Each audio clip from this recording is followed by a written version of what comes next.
My name is Margaret Hayes, and I'm 72 years old. Some people say that age brings wisdom. I say it brings clarity. And on the day of my daughter's graduation, that clarity arrived like thunder on a clear day. It was a beautiful May afternoon. Sarah, my youngest, was graduating with honors from nursing school. The ceremony was held outdoors, under a canopy of oak trees that had witnessed generations of hopeful young people stepping into their futures. I wore my best red suit, the one Richard always said brought out the warmth in my brown eyes. Richard, my husband of 43 years, the man who held my hand through 2 difficult pregnancies, the man who slow danced with me in our kitchen when the world felt too heavy, the man who, that very afternoon, would show me a side of himself I had never imagined. We sat together in the audience, surrounded by our closest friends. The Johnsons were on our left, Tom and Linda, married even longer than us. On our right sat the Petersons, newer friends but dear ones, and next to them, sitting quietly with a pleasant smile, was Vanessa, Richard's colleague from the hospital where he worked as an administrator. I had met Vanessa several times at work functions. She was younger than me by about 15 years, attractive in that effortless way some women possess. Richard had mentioned her often to often, perhaps, though I had pushed those small warnings aside. Trust, I told myself, was the foundation of a lasting marriage. Sarah's name was called. I gripped Richard's hand as our daughter crossed that stage, her dark hair gleaming in the sunlight, her smile bright enough to outshine the sun itself. My heart swelled with such pride that tears slipped down my cheeks. Richard squeezed my hand, and for a moment, everything felt perfect, but perfection, I've learned, is often just a moment before everything changes. After the ceremony, we gathered for photographs. Sarah hugged us both, her eyes sparkling with joy and relief. Friends came by to offer congratulations. The afternoon stretched into early evening, golden and warm. That's when Richard stood up. He cleared his throat, and something in his posture made everyone turn to look. The conversations quieted. Even the birds in the trees seemed to pause. I have an announcement to make, he said, his voice carrying across our small circle. I looked up at him, puzzled. We hadn't planned any announcement. A surprise gift for Sarah, perhaps? Richard's eyes didn't meet mine. Instead, they flickered to Vanessa, who suddenly looked uncomfortable, her cheeks flushing pink. I've been doing a lot of thinking lately, Richard continued. His voice was steady, almost rehearsed. About life, about what I want for the years I have left. And I've decided to start a new life. Without you, Margaret, the world didn't stop. That's what they tell you in books, that time stands still in moments like these. But it doesn't. Time kept moving, cruelly forward, while I sat frozen in my chair. I heard Sarah gasp. I heard Linda Johnson's sharp intake of breath. Richard was still talking. Something about needing change, about feeling trapped, about deserving happiness. But his words became background noise. All I could focus on was Vanessa's face, the guilt written clearly across it. The way she couldn't look at me.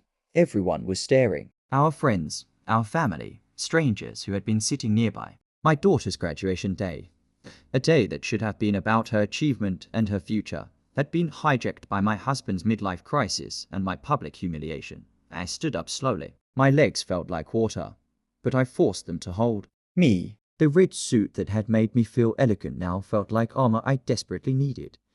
I looked at Richard, really looked at him. This man I had loved for more than 4 decades. This man whose children I had raised, whose home I had made, whose life I had woven into my own so completely that I barely knew where I ended and he began. And then I looked at Vanessa. Her eyes were wide, frightened. She should be frightened, I thought. Not of me. I wasn't angry at her. Not really. She was simply the symptom, not the disease. She should be frightened of what she'd gotten herself into, of the man who would humiliate his wife in front of their daughter and friends. The silence was suffocating. Everyone waited to see what I would do. Would I cry? Would I scream? Would I collapse? I smiled. It wasn't a happy smile. It wasn't even a bitter smile. It was something else, something that came from a place deep inside me that I hadn't known existed until that very moment. Congratulations on your honesty, I said clearly, my voice surprisingly steady. Richard blinked, confused. This wasn't the reaction he'd expected. I reached into my purse and pulled out an envelope. I'd been carrying it with me all day, planning to give it to Sarah later as a small additional gift, some money for her to celebrate with friends. But in that moment, a different idea crystallized in my mind. Before you go start your new life, I said, walking toward Richard. I have something for you. I handed him the envelope. He took it automatically, his expression wary, open. I said softly. He glanced around at our friends, at Vanessa, then back at me. Slowly, he opened the envelope. I watched his face change. The confidence drained away, replaced by confusion. Then shock, then something approaching fear. What is this? He whispered.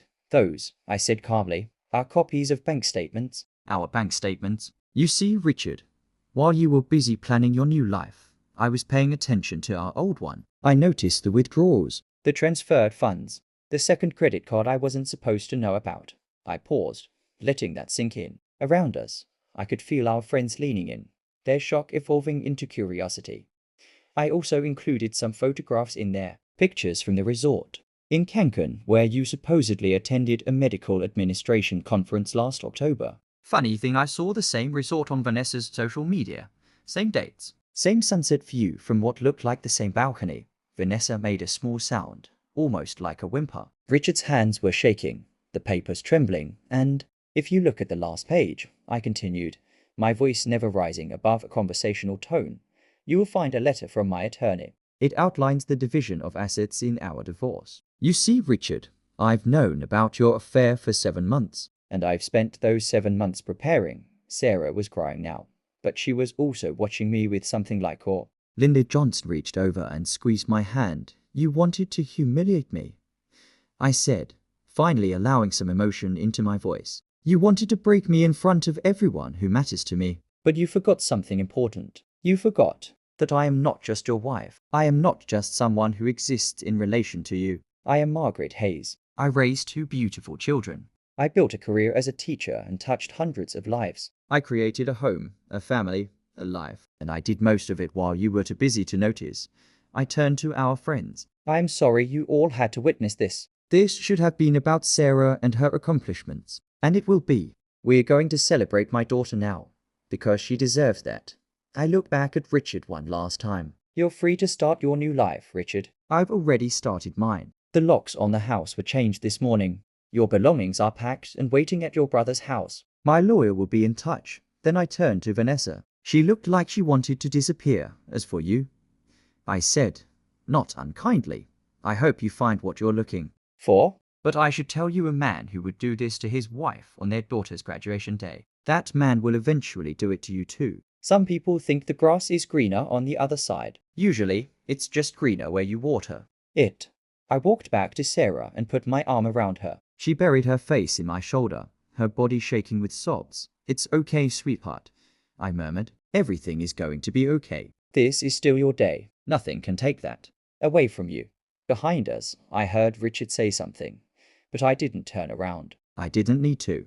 That chapter of my life was closing, and I was already looking toward the next one. Tom Johnson started clapping. Then Linda joined in. Then the Petersons. Soon, everyone who had witnessed that horrible moment was applauding, not for the drama, but for something else. For resilience, maybe. For dignity. For the quiet strength that comes from loving yourself enough not to accept less than you deserve. We left Richard standing there with that envelope in his hands. We went to dinner, me, Sarah, and our closest friends. We laughed. We cried. We talked about the future. That night, alone in my house for the first time in over 4 decades, I sat in my favorite chair and let myself feel everything I'd been holding back. The hurt, the betrayal, the anger, the grief for the marriage I thought I had, for the man I thought I knew. But I also felt something else. Something unexpected. Relief. Hope. The next morning, I woke up early and made coffee. I sat on my back porch and watched the sunrise paint the sky in shades of pink and cold. The garden needed tending. I'd let it go a bit in recent months while dealing with the legal preparations for the divorce. I thought about what came next. Sarah would need support as she started her nursing career. My son, David, who lived across the country with his own family, would need to know what had happened. There were practical matters to handle, legal proceedings to complete, but there was also life to live. Books I wanted to read, places I wanted to visit, friends I wanted to spend time with, maybe even someday someone new to share moments with, though that felt far away and uncertain, and that was okay. The divorce took 8 months to finalize. Richard fought it initially, then gave up when his lawyer explained that I had documented everything meticulously. The house was mine, I'd inherited it from my mother anyway. Something Richard seemed to have forgotten. The retirement accounts were divided fairly, though fairly in this case meant I got more. Given his financial infidelity, I heard through mutual friends that Richard and Vanessa moved in together. They lasted 6 months before she moved out. Apparently, he had started texting another colleague from work. Some people never learn. Sarah finished her first year as a nurse. She called me often, sometimes to talk about her patients, sometimes just to hear my voice. She told me I was her hero. I told her she was mine. A year after that graduation day, I was sitting in that same park, under those same oak trees. I was there for the graduation of a former student of mine, a young woman I'd mentored who was now completing her teaching degree. A man about my age sat down on the bench next to me. He had kind eyes and grey hair, and he smiled politely before looking back toward the stage.